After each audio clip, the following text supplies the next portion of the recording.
সুপ্রভাত বন্ধুরা, আমি এখন আছি দার্জিলিং জেলার কার্শিয়াংয়ে।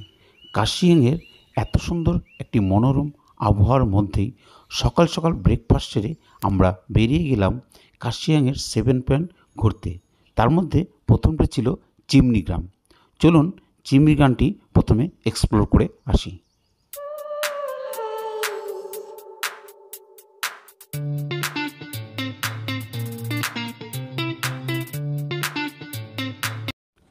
প্রথমেই বলে রাখি, এই চিমনি গ্রামে প্রবেশ করতে হলে জনপ্রতি 10 টাকা করে টিকিট লাগে।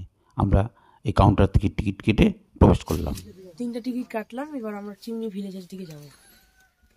এখন আমি দাঁড়িয়ে এই কার্শিয়াংয়ের চিমনি গার্ডেন, অর্থাৎ চিমনিকে কেন্দ্র করে যে গার্ডেন গড়ে উঠেছে, ব্রিটিশ ঐতিহাসিক স্থাপত্য চিমনি, যেটি আপনারা জানেন যে 1839 খ্রিস্টাব্দে এখানে একটি ডাকবাংলো তৈরি হয়েছিল এবং তার পাশেই ছিল এই চিমনি। এবং এই ডাকবাংলোকে কেন্দ্র করে এবং এই চিমনিকে কেন্দ্র করে যে এখানে একটি হেরিটেজ গার্ডেন গড়ে উঠেছে, আজকে আমরা সেটি ঘুরে ঘুরে দেখব। কিন্তু দেখাবো কি আপনাদের, দেখতে পাচ্ছেন যে যে ওয়েদার, চারিদিকে ক্লাউডি ওয়েদার এবং কুয়াশা মেঘ মিলে যেন একাকার হয়ে গেছে। তবুও যেটুকু পারছি আপনাদের দেখানোর চেষ্টা করছি।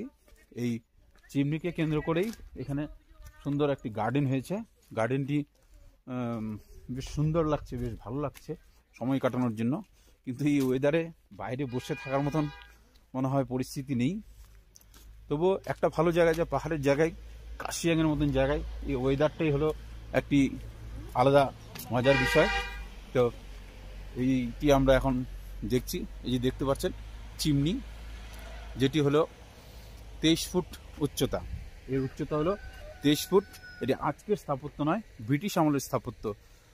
1839 খ্রিস্টাব্দে এটি তৈরি হয়েছিল ডাকবাংলোকে কেন্দ্র করে।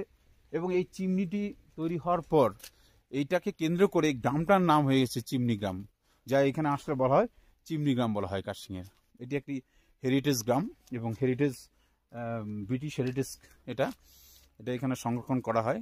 আমরা ঢুকলাম, বেশি নয়, 10 টাকা করে টিকিট। এবং আপনারা আসলে এখানে ঘুরে ঘুরে দেখতে পারেন, বেশ ভালো লাগবে। আপনাদের দেখাচ্ছি আমি ভালো করে।